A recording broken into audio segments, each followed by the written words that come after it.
Hello everyone and welcome to week 7 of Introduction to Data Science. Now this week we're going to be looking at data ethics and you'll find that there's a little bit less workload on you this week, so hopefully you'll appreciate that kind of slight break, but we will get towards that in a bit. As always, let's start by having a look at what we did last week. Last week we were doing web scraping and we were also learning more about programming because it was useful for us to understand how these two things can help each other. So we started by learning a little bit about HTML, a little bit about websites, how we can scrape data from them, but also think about how we can do this ethically and responsibly. And then towards the end, we learned two very important things in programming, which are how to build functions, but then also how to iterate as well. And those two things you'll find yourself doing more and more of as you build more complex code to do more complex tasks. We had a number of assignments last week. We had the project proposal, which Alex and I are looking to mark this week in time for the lab at the end of this week. We had quiz 4. Note that I have now moved the deadlines to Wednesday based on student feedback. And we also have homework 2, which was handed in last week, which we will start marking soon. We did do some readings about the selector gadget, which was something quite useful for us when we're learning to parse websites. And we also had a look at some functions and iterations in the readings as well, just to reinforce what we were learning in the lectures.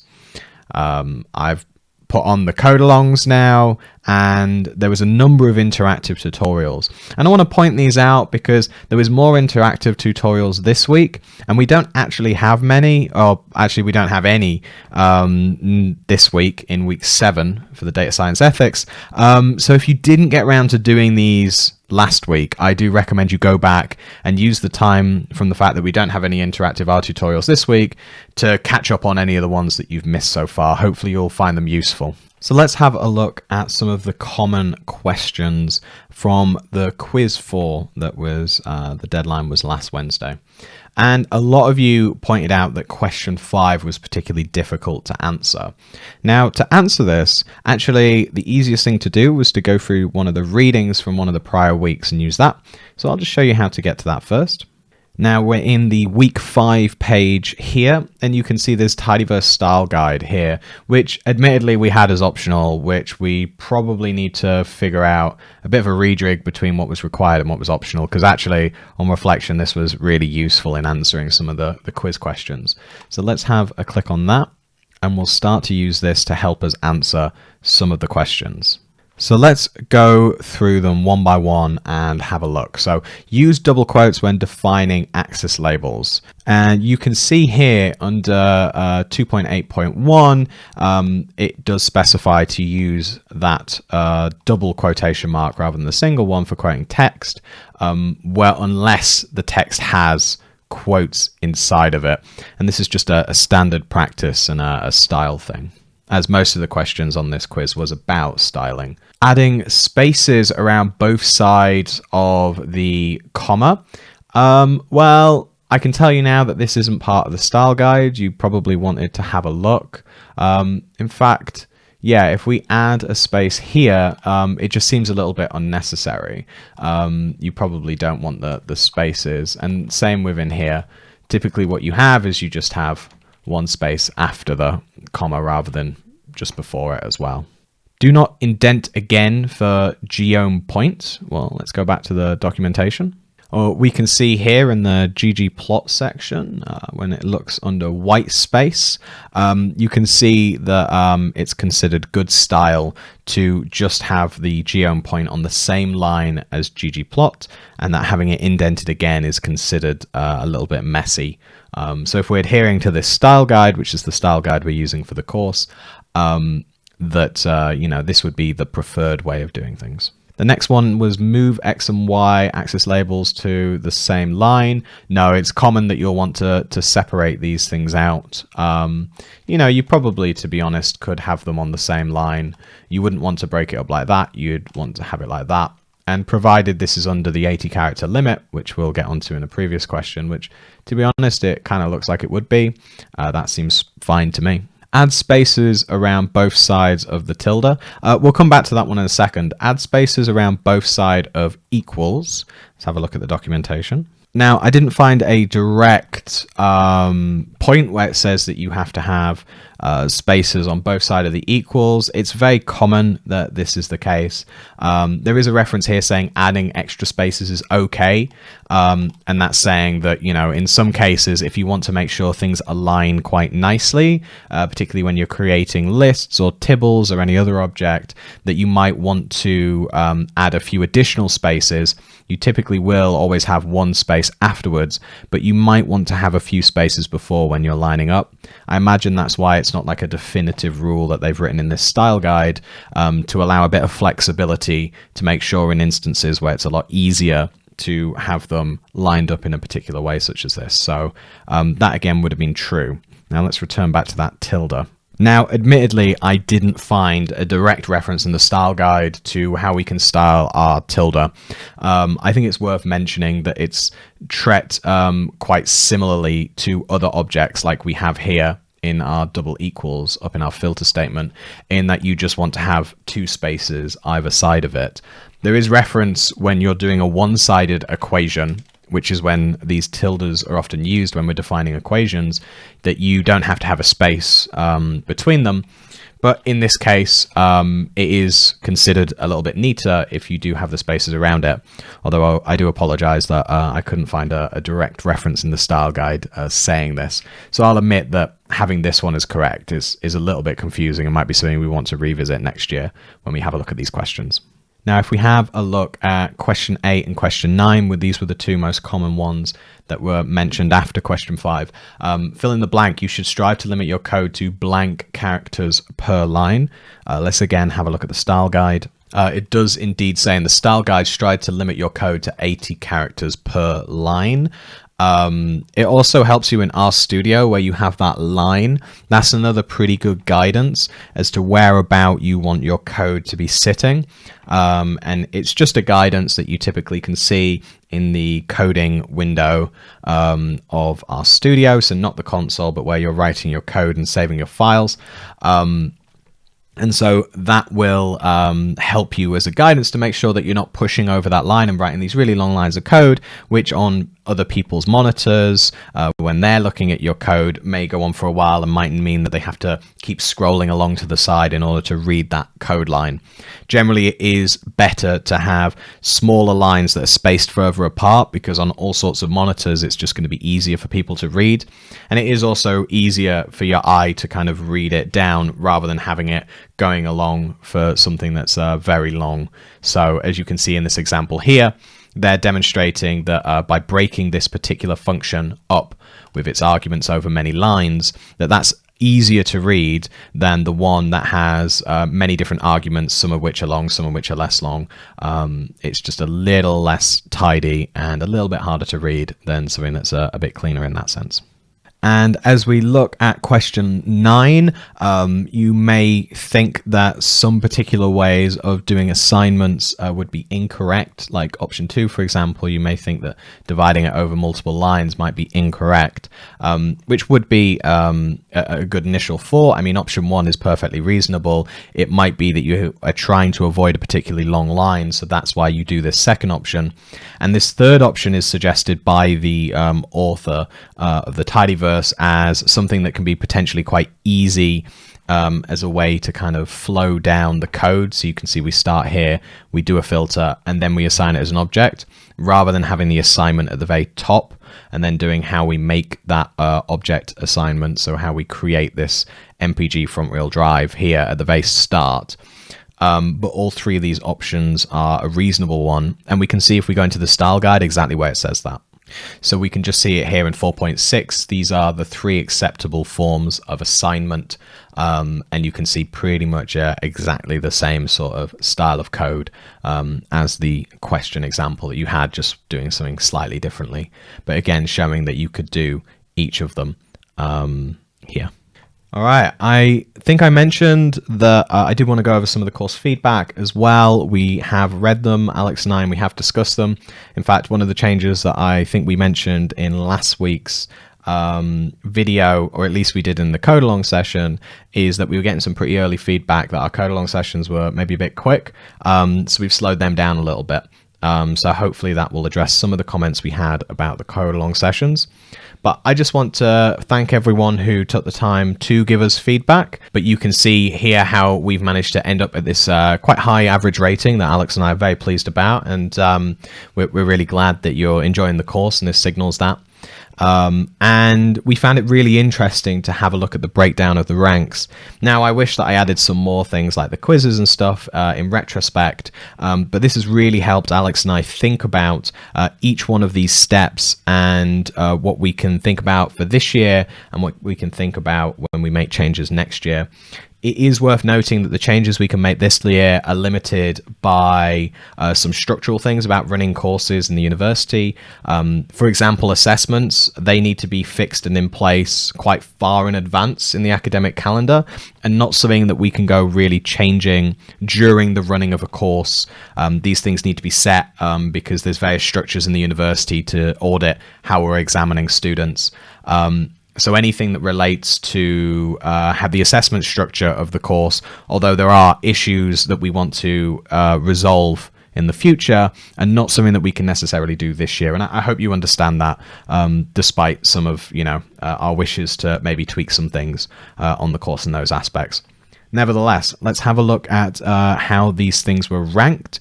And I want to discuss some of the feedback one by one, as what we've identified, and just so you're familiar with what your peers are thinking about this course, and what we're thinking about moving forward. Please note, going through this feedback, you can consider this a kind of optional part of the video. I do go through some tips and suggestions as how to approach some of these aspects of the course.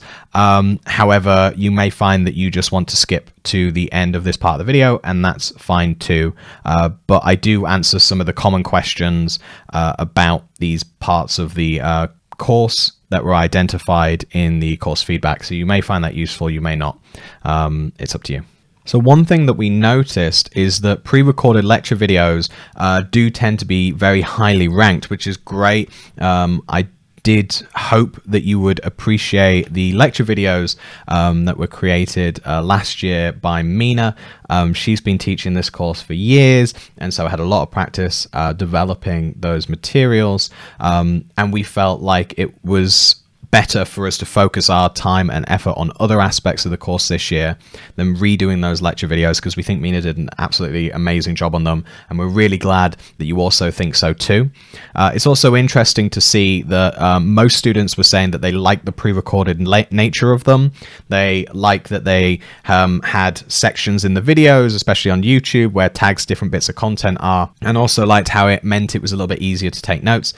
These are all the things that I agree with, and one of the reasons why I quite like pre-recorded lecture videos rather than live lecture videos. They're also a little bit more condensed, so rather than having to sit in a lecture hall for an hour, in fact on this 20 credit course you would normally have 2 hours of lectures per week, I think. So instead of having to go physically to a lecture hall and watch a 2 hours of lectures each week, I did think that these pre-recorded lecture videos for this particular course would be a good option, and I'm glad that a lot of the feedback that we had reflected that too. And moving forward, I definitely think that's a good decision for this particular course, which is coding based and actually does require a lot more interactivity and practice rather than just sitting and listening to someone over time. So I'm glad you appreciated them. Now, one thing to note is that when pre-recorded lecture videos were rated high, we noticed that readings were rated low, and vice versa. There are a few students who rated the readings very high and the pre-recorded lecture videos really low. And I think this just reflects different people's preferences for learning. Some people prefer doing the readings, going in depth. There's some exercises in there typically, and they might find that more useful than sitting and watching a video. And some other students will prefer the inverse. So it might be moving forward, we need to think about how they complement each other and maybe reduce the amount of required readings for the course, and maybe highlighting what's in which area. Now, whether we do that this year or not, I'm not sure. Maybe just when you see required, it might be worth, if you've watched all the lecture videos, to flick through and identify areas that are new to the readings that are not in the videos. But there are going to be a lot of times where it's already gone over in the videos, and so you can easily skip that bit in the readings if you prefer to learn that particular way. And also for the readings, some students prefer to use Google when questioned about functions or trying to think about how to do a certain task, and I would encourage that too. The readings are a very useful and valuable resource, and you can think of them like really good documentation, but there's already quite a lot of really good documentation out there for the tidyverse and R, and so in some sense they can sometimes feel a little bit redundant, but I'm telling you, when you're learning coding in the future, you may find that the documentation for a particular library is not very good, and that you tend to find that going to some textbooks actually gives you a much better documentation base. I'm thinking of some particular ones in Python. For example, I found textbooks on TensorFlow a lot better for the way that I was trying to learn it than the actual documentation itself. So it's worth bearing in mind in the future that although you might not be finding the readings and the textbooks always as good as some of the documentation online, the other way might be true for depending on the package and the libraries and the code that you're trying to learn how to do. So please do keep that in mind, and that's a little tip. Unsurprisingly, workshops are also very highly ranked. In fact, they join lecture videos as the top ranked because a few less people put them as first choice, but more people put them as second choice, so it kind of balances out. So yeah, I think that's relatively unsurprising. The course team love teaching the workshops. We enjoy them too. We enjoy the chance to get to have a little bit more interactivity with you all. And that's not something that really we want to change. Yes, there might be a few things that we reword in the instructions, or we might change some of the materials in the workshop slightly and tweak them. But, you know, having them in person, we think is really valuable. And obviously this year, we had a little bit of a rocky start. A lot of that was to do with the extension of the university to allow people to arrive late. And so that meant that not everyone could join us in person from the get-go. But hopefully at this point, most of you, if not all of you, have experienced the in-person workshops. And we're glad that these seem to be really well received. So thank you for that. So I'm going to group interactive R tutorials and application exercises together because they kind of are trying to achieve the same sort of thing. The interactive R tutorials obviously give you feedback pretty quickly and straight away, and I think that's probably why they tend to be preferred over the application exercises. We don't have answer keys written for the application exercises yet. That might be something that we need to consider in the future. The way that we planned on delivering that feedback, so when people were struggling on the application exercises, is through Piazza, and we have actually got quite a good response about the way that Alex in particular is managing the Piazza. Although it might be in the future, we want to balance that out by trying to think of what's really good about the interactive R tutorials and merging that with what's really good with the application exercises. But we're glad that people are giving them a go. We think they're really useful. Obviously, when you're learning to code, actually practicing is useful. And of course, the application exercises are a little bit more tailored towards this course, and the interactive R tutorials are sometimes a little bit more general. Although, particularly when it comes to the homework, no doubt you'll have found the interactive R tutorials really useful for introducing the data. So we're glad that you're enjoying them. It just might be that in the future we think about developing answer keys, but if you do have any questions about the application exercises and even the interactive R tutorials, please just post them on Piazza, and we're more than happy to run through why you may be having problems or why a particular answer is correct or not. And remember that in some of the videos, Mina does go through the application exercises as well, so that's a good opportunity to get some feedback on how to approach them as well. So I recommend you watching those as you're going along with them.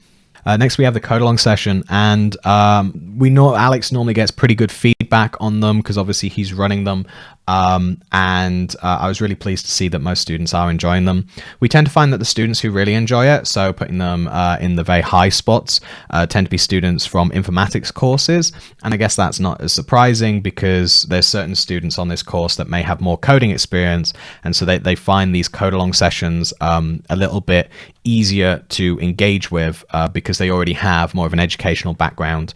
I just want to reiterate that we are running this course to try cater for a lot of different types of students, some students in informatics, some coming from maths, some coming from business.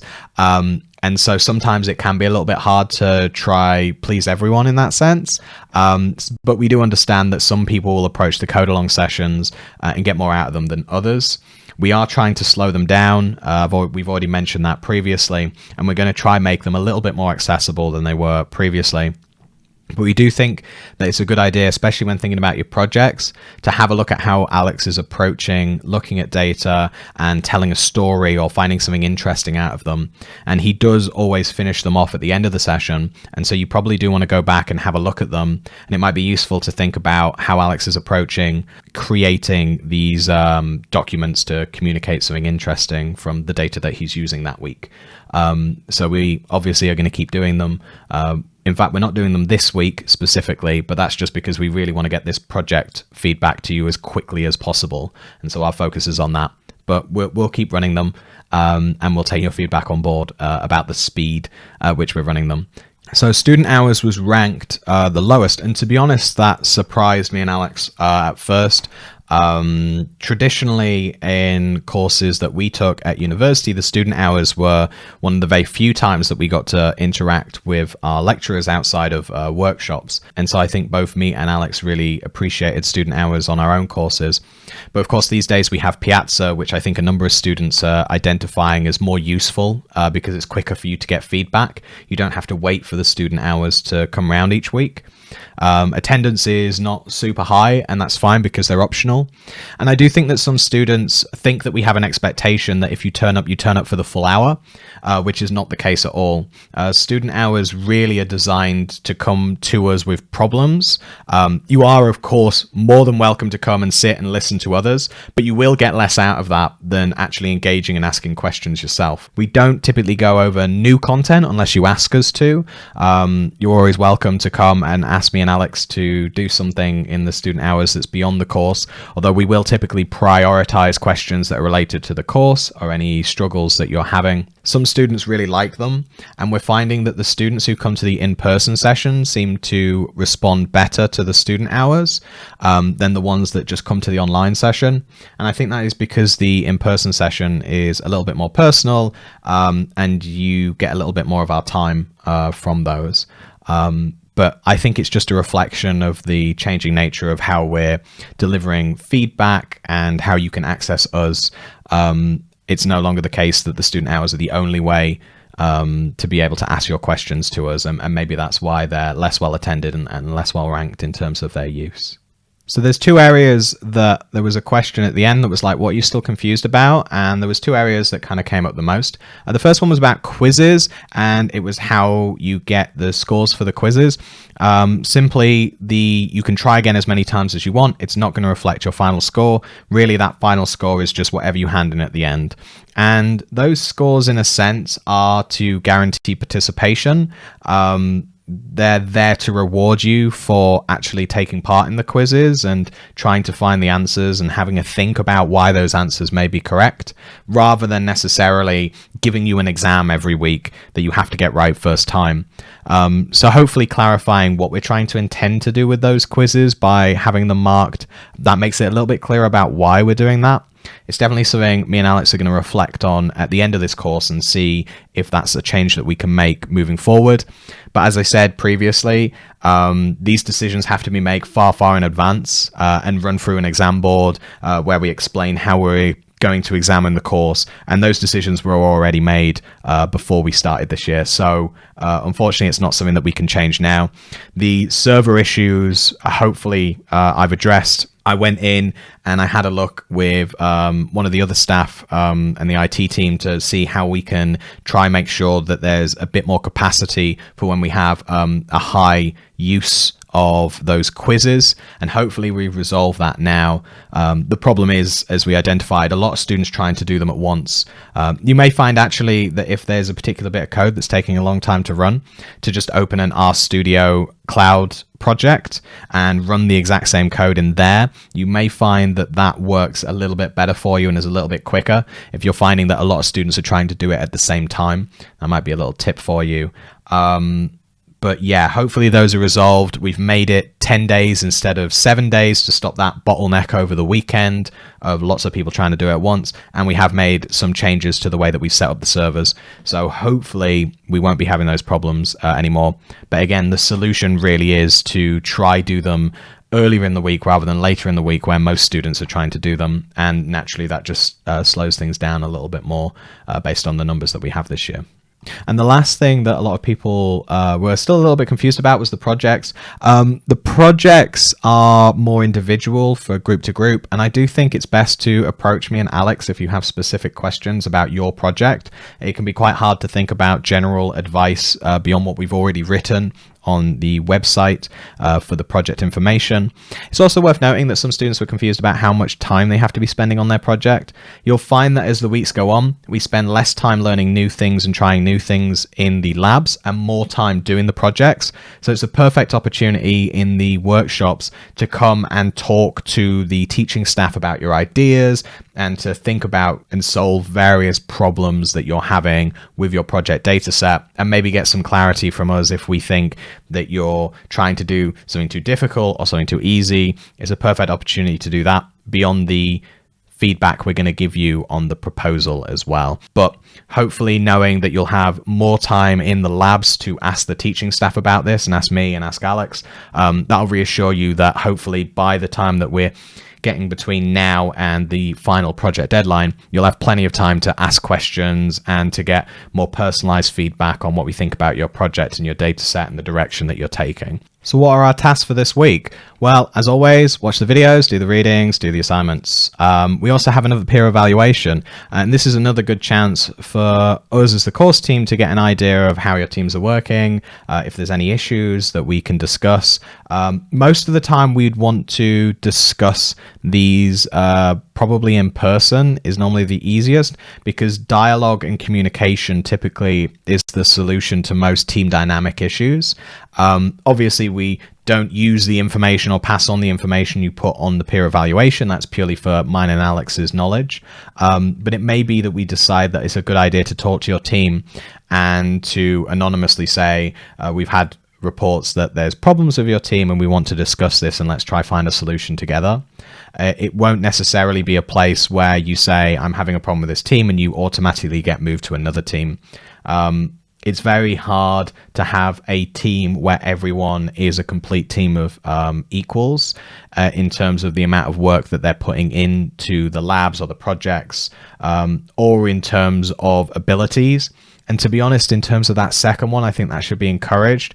We have students from all sorts of different courses on this course, and I think that's a strength of the course rather than a weakness.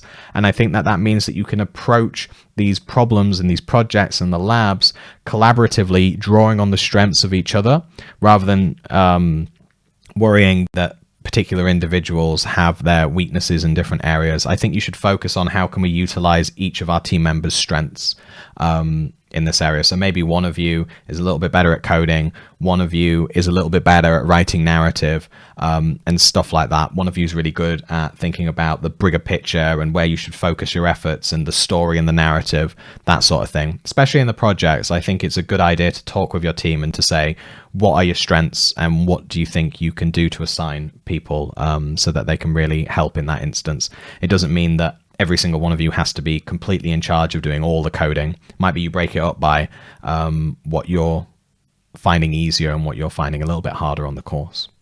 This week, the videos are a little bit different. We have a little bit less from Mina and a little bit more from outside experts on this particular area. It's a really important area in data science. It's getting a lot of attention at the moment, quite rightly. And we really think that you'll really benefit long term if you have a think about data ethics, because it's a discussion that's happening in the industry at all levels. So please do engage with the videos.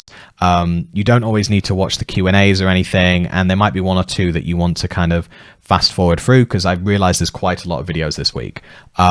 But hopefully you find it a different and interesting week this week. It's a little less focused on coding and a little bit more focused on the industry as a whole and some of the questions that we're grappling with right now. We have the labs as usual on Tuesdays tomorrow to be handed in. We also have the quiz that's on Wednesday. And next week we have our lab as usual, although towards the end you'll notice we're doing a little bit more on our projects, because the aim is that we'll have the feedback back to you by Friday. We've got a quiz which is more of a review, and it's just some looking back at some of the questions that we found difficult in previous weeks to hopefully recap and demonstrate how much you've learned so far on the course. We have the homework coming in, so you'll have a bit more time to focus on the homework, because the quiz and the labs are a little bit lighter this week. And we'll also have the project proposal towards the end of next week, so you can work on that next week if you want to get it back to us once you've got your proposal back. A little less reading as well this week. There's a particular chapter on data ethics, and again, as I discussed earlier in the video, you might find that the videos cover a lot of the stuff that's in this chapter, so you might prefer to learn one way or the other. So although it's required, it's certainly way more required if you're spending less time on the videos, and it's less required if you're spending more time on the videos than the reading. The code along, you may have noticed we've already posted, and that's because we're not going to do a code along this week. We're going to reuse the code along that we did last year because it focuses on projects, and you may find that some of the questions that we were getting about projects are tackled in that code along. So rather than give you additional material, additional videos on top of that, it might be a bit overwhelming. We thought, instead of doing a code along this week, let's reuse the code along from last year, and then me and Alex can spend that time on marking and other areas of the course. This week, also, there's less interactive R tutorials. This week, we don't have a reading week, but you may notice that the load is a little bit lighter this week, and hopefully that gives you the opportunity to catch up as well. Not to say that data ethics aren't important, they really are, but because you won't be learning as much code, it will hopefully be a little bit less to take on. And so it is, we feel, a good week to kind of catch up and reset on some of these elements, so we have lightened the load a little bit accordingly. I hope you enjoy it. I hope you find this an interesting week, a different week, thinking about broader problems. I hope you find it interesting. I'm really interested to discuss some of this stuff with you. And yeah, hope to see you soon in one of our interactive sessions. See you later.